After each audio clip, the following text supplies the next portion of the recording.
Welcome to Making a Murderer, Rubberducky video channel. Oh boy, we got another black screen. Wonder what that means. Is it the end? No, it finally worked. All right, you guys, what a weird intro. Okay, so you guys, we have two more reads.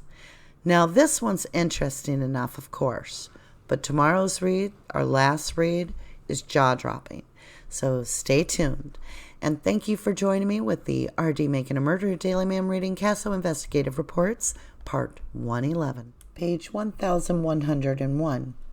Out. She stated they were at what I refer to as the Avery compound when Stephen notices a car behind his house. She stated Blaine, blank, Robin, and Stephen took a ride and attempted to locate the automobile. She stated she saw headlights in the area where the vehicle was apparently located. She stated after they had searched for the vehicle, Stephen took blank and blank back to blank's house. Blank stated, we all saw lights behind Stephen's house, and that is why Stephen went to check it out. I asked blank how she had gotten to the Averys, and blank stated Stephen had picked her and blank up from the blank residence. Blank indicated she thought the car they were looking for was on some sort of a dirt path, but that is all she could remember. Blank stated Stephen took her home about 6 o'clock p.m., immediately after they were done looking for the vehicle. Blank indicated Stephen had asked Blaine to put something into a car, and Blaine was doing this. Blank saw headlights, quote, flash off.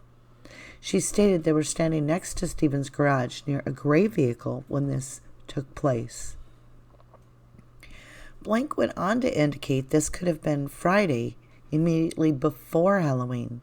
She stated she is 75% sure it was Friday. Blank stated Blaine had come along with Stephen to pick her and Blank up, as Stephen did not know where Blank lived. Blank further indicated she did not believe Barbara was at home when this had taken place and Barbara was possibly at work. Blank stated she saw the lights in the salvage area at almost like sunset. Blank could not give me a car color for the vehicle that she saw with its headlights on, but believed there were only 2 headlights as opposed to 4 headlights. Blank indicated she thought this had possibly taken place on Friday, but was not entirely sure. At 14:43 hours, Investigator Baldwin and I did interview Blank, previously mentioned in this report. Blank stated she had received a note from Blank, and she had given it to Knox. Blank stated she recalled the incident Blank alluded to in her letter, and Blank indicated this took page 1102. Placed 2 weeks to 1 month prior to 10/31/05. She believed it was a Friday night and she was staying with Blank at Blank's residence. She stated Stephen came to pick them up at Blank parents and Blaine was along. She stated it was light out when Stephen arrived. Blank indicated the lights they were talking about were directly south of Stephen and Barbara's trailer, and in an area she described as being between Stephen and Barbara's house. Blank stated they were down to the yard to investigate, but they found no cars. Blank stated the vehicle's lights were on, she believed, more than a minute. She stated the lights, quote, looked like they were in the pit area, but she stated she was not entirely sure, and the lights could have been on the Randit property. Blank indicated she was sure this incident took place before Halloween 2005. Blank stated she did not believe the lights being on or moving in the pit area was a normal occurrence. Blank stated she talked with her father approximately 1 year ago about this matter. She stated she was going to tell Investigator Wiegert about this, but must have forgotten. She described the headlights as being far, but not far, away from where she and everyone saw them. She gave a distance approximate as from Stephen's house to the impound yard building. As an approximate distance, the headlights were away from her. Blank indicated Barbara Yonda had actually noticed the headlights and advised the children about this. Blank once again indicated she was not certain whether the lights were in the salvage yard or on the Randit property, but was entirely sure these lights were seen prior to 10/31/05.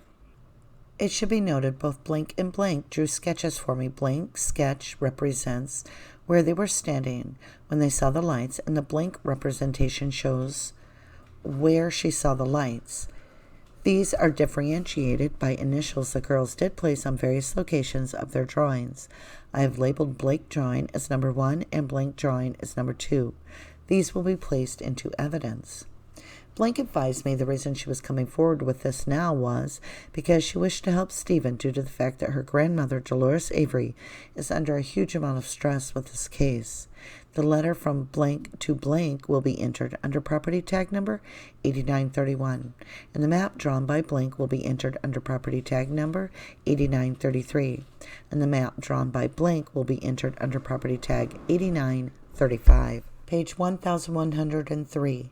Investigator John Dietering, Calumet County Sheriff's Department. Page 1004. Type of activity, supplemental report, date of activity 03-16-07, reporting officer Lieutenant Brett Bowie.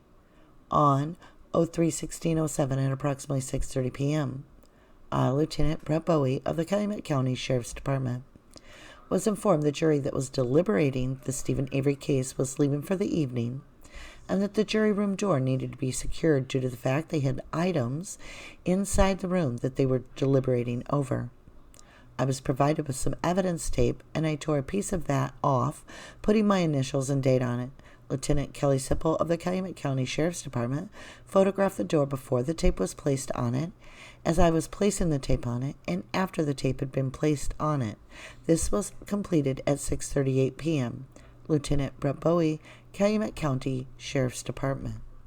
Page 1105. Type of activity, supplemental report, date of activity 03-17-07, reporting officer Lieutenant Brett Bowie. On 03-17-07 at approximately 8:10 a.m., I, Lieutenant Brett Bowie of the Calumet County Sheriff's Department, examined the tape that was on the jury room door. The tape was the same tape that I had placed there the night before, and the tape was intact. I photographed this and then allowed Manitowoc bailiff Robbie Marcel to open the door to allow the jury to once again re-enter. Lieutenant Brett Bowie, Calumet County Sheriff's Department. Page 1106. Type of activity, supplemental report, date of activity 03-17-07. Reporting officer Lieutenant Brett Bowie. On 03-17-07 at approximately 5:05 p.m., I, Lieutenant Brett Bowie of the Calumet County Sheriff's Department, was once again requested to secure the jury room door with evidence tape. I initialed this tape, dated it, and placed it on the door in the presence of Manitowoc bailiff Robbie Marcel. I then photographed the taped door and left the scene. Lieutenant Brett Bowie, Calumet County Sheriff's Department. Page 1107. Type of activity, supplemental report, date of activity 03-18-07, reporting officer Lieutenant Brett Bowie. On 03-18-07 at approximately 10:49 a.m., I, Lieutenant Brett Bowie of the Calumet County Sheriff's Department, examined the tape that was on the jury room door. The tape was intact, and my initials and date were still on it from the previous date. I photographed this in the presence of Manitowoc bailiff Robbie Marcel. The door was then opened, and Manitowoc bailiff Robbie Marcel entered the room. Lieutenant Brett Bowie, Calumet County Sheriff's Department. Page 1108. Type of activity, receipt of Avery blood vial from Manitowoc County Clerk of Courts. Date of activity 04-03-07. Reporting officer Investigator Mark Weger. On 04-03-07 at approximately 10:10 a.m., I, Investigator Weger of the Calumet County Sheriff's Department, met with Janet Bonin from the Manitowoc County Clerk of Courts office. I met with Janet in a secured room in the Calumet County Courthouse where the exhibits from the Avery trial were stored. Along with Janet was a sergeant from the Manitowoc County Sheriff's Department. At that time, Janet turned over to me property tag number 9803, which was a red, hard plastic container containing the blood vial of Steven Avery. I did sign a receipt for Janet Bonin. Janet also signed a Calumet County evidence and property custody document. The plastic case containing the blood vial was then taken into my custody and secured in the Calumet County short-term evidence storage locker. A copy of the evidence document will be contained in this report.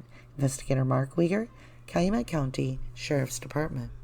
Page 1109. Type of activity, interview of Michael J. Kornely.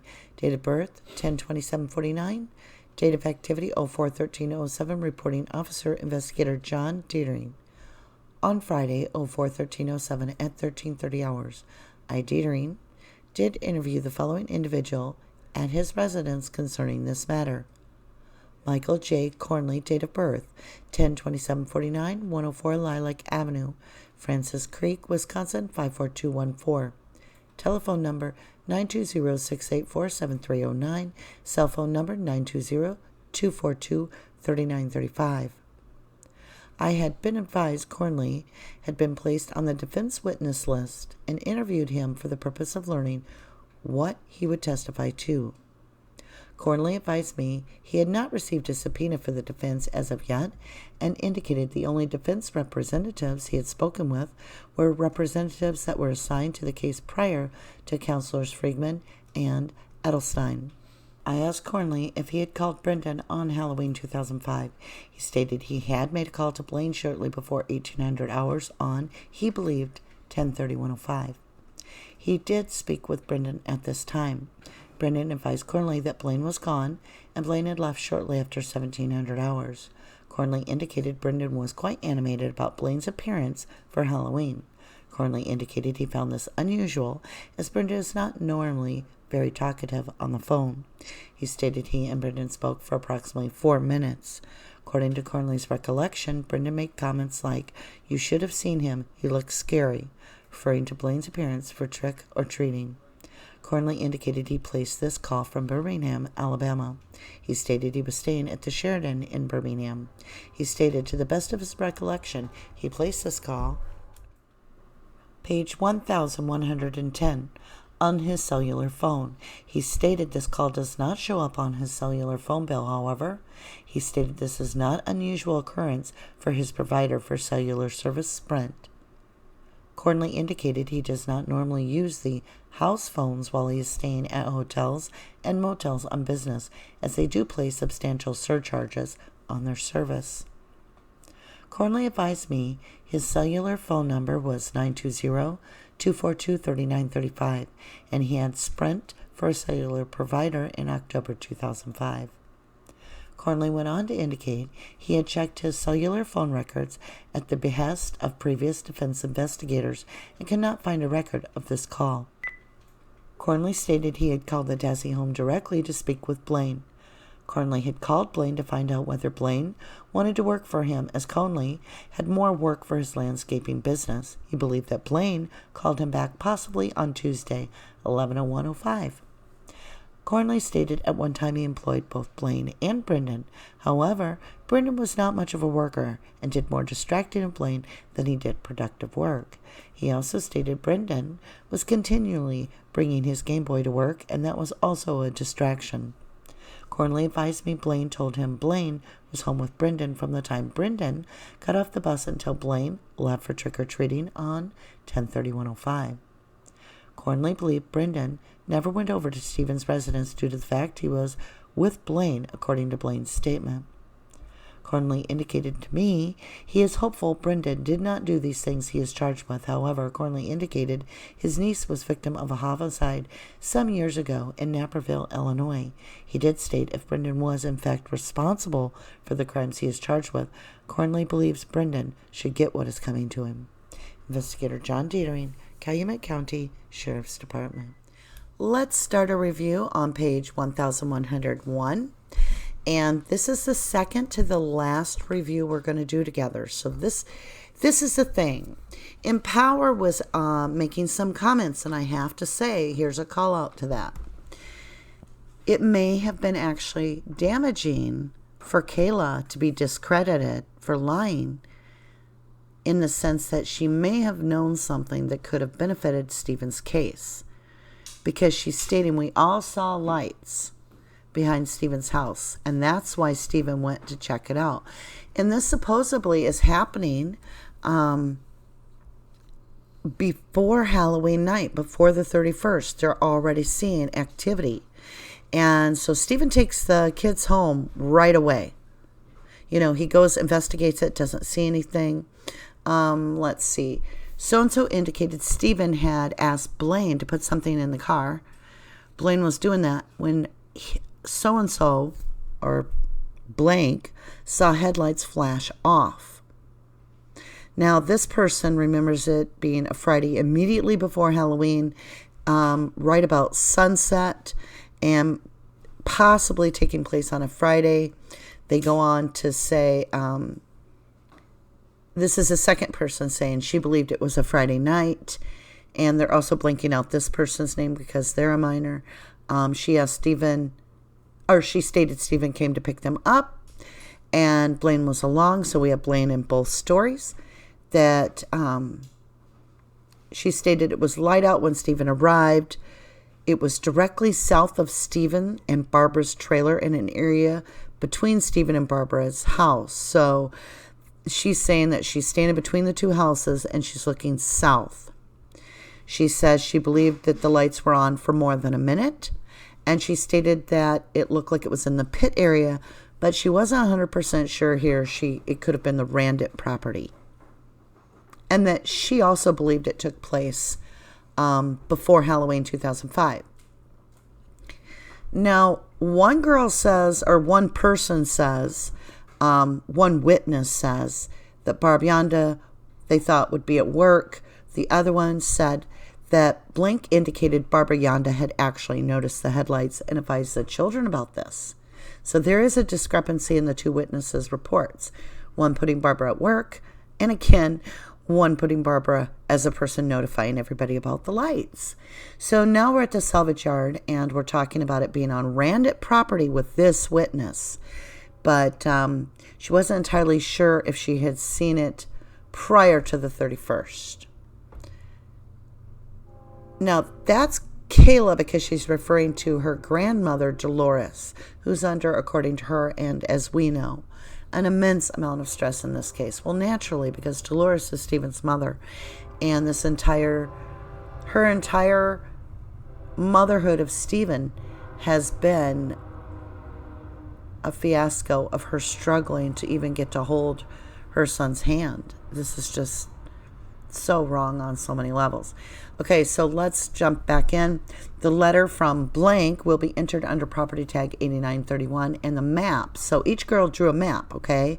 Where are these maps? We need to find the maps. We need to look at those. Now let's go ahead. Let's skip up to 1104. And this is Lieutenant Brett Bowie. And he's sealing the jury door because they're deliberating and they're going home at night. And they're seeing all this news and talk. They say they aren't, but they are. A couple of the witnesses made comments about information regarding Brendan that they would have had to have seen television or been informed of. So the fact that the jury isn't sequestered, it's interesting. Just frustrating. Okay, so now we're going to... he photographs the door with the tape placed on it. He does this for several days in a row. And I think it's interesting that this Marcel is the one from Manitowoc County that he chooses to check the room where the jurors have been, right? So now we're going to jump ahead and we're going to shift a little bit. I have a big question for you guys. So set your coffee down for a minute and listen. This is 1108. It's the 3rd of April, 07. This is Mark Wiegert. It's the receipt of Avery's blood vial from Manitowoc County Clerk of Courts. Right here, why does Manitowoc County have the blood vial? Again, I met with Janet in a second room in the Calumet County Courthouse where the exhibits from Avery trial were stored. Along with Janet was a sergeant from Manitowoc County Sheriff's Department.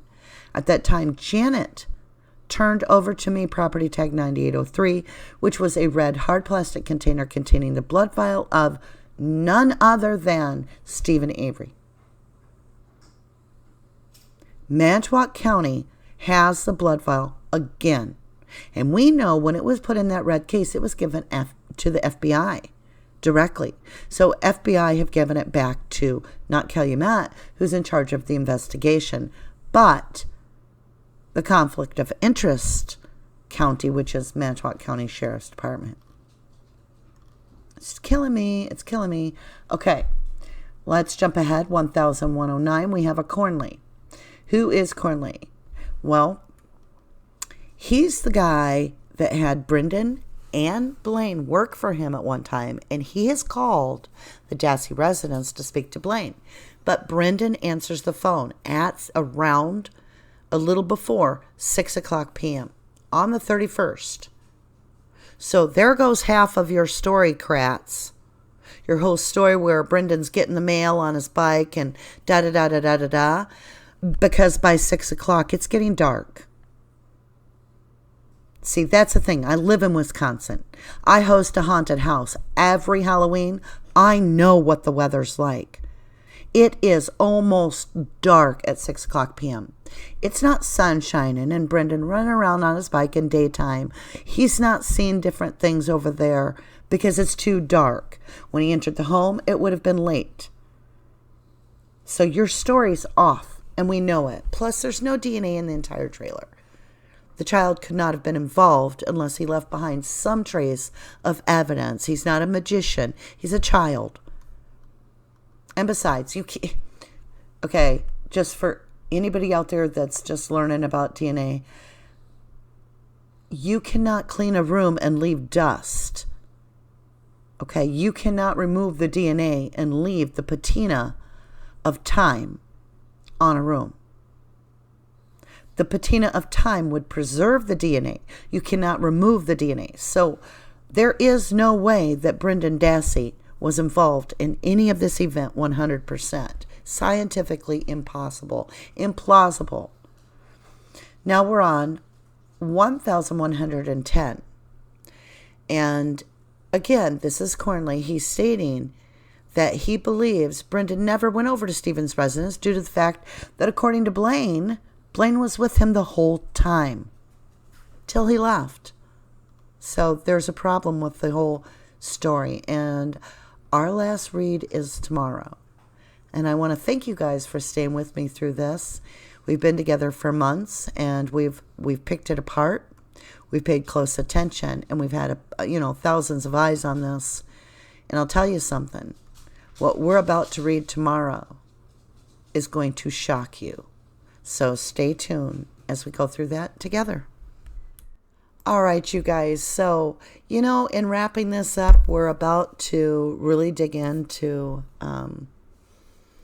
a big part that I thought I understood why this ending of the CASO report was so important.